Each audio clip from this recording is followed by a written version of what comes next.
8 মাস হলো গর্ভবতী হয়েছি। ইদানিং একটু ভারী কাজ করলেই পেট ব্যথা করে, তাই রুমের ভেতরে শুয়েছিলাম। মুহূর্তে শাশুড়ি মা বাহির থেকে বলে উঠল, কি ব্যাপার বৌমা, রান্নাবান্না হবে না নাকি বাড়িতে?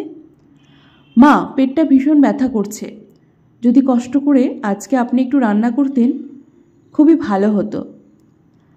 তোমার এই নাটক বাবের বাড়িতে গিয়ে করো, এখন রান্না বসাও, বাড়িতে সবাই না খেয়ে আছে। প্লিজ মা, একটু বোঝার চেষ্টা করুন। এত বুঝতে চাই না আমি, রান্না বসাও তাড়াতাড়ি। ঠিক তখনই পাশ থেকে আমার স্বামী বলে উঠল, মা অনু অসুস্থ, আজ তুমি একটু রান্না করো না।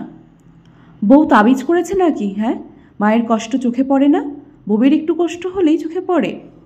এভাবে বলো না মা, তুমি তো জানোই অনু বর্তমানে গর্ভকালীন সময় চলছে, একটু রেস্টে থাকতে হবে। হয়েছে, আর নাটক করতে হবে না, আমরাও এই সময় পার করেছি বুঝলি। বুঝলাম, কিন্তু তোমার মেয়ের গর্ভে যখন সন্তান এসেছিল তখন 6 মাসের মাথায় আমাদের বাড়িতে নিয়ে এসেছিলে কেন? শ্বশুরবাড়িতে কষ্ট হবে দেখে মেয়েকে বাড়িতে নিয়ে এসে মাথায় তুলে রেখেছিলে যতদিন না সন্তান হয়। এখন আবার পাল্টি খাচ্ছ? তোমার মেয়ে মানুষ আর আমার বউ মানুষ না। অনুকে একটু নিজের মেয়ের মতো দেখো না মা, একটু আদর স্নেহ করো।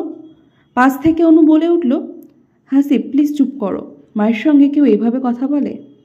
আমাকে বলতে দাও অনু, আজ 3টে বছর দেখছি তোমাকে নির্যাতন করছে, শুধুমাত্র মা বলেই প্রতিবাদ করিনি।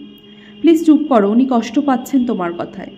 না বৌমা, ওকে বলতে দাও, সত্যি আমি তোমাকে নির্যাতন করেছি, তোমার প্রতি অবিচার করেছি, আমি দোষী। এভাবে বলবেন না মা, আপনার কোনো দোষ নেই। বৌমা তুমি শুয়ে থাকো, আমি রান্না করছি।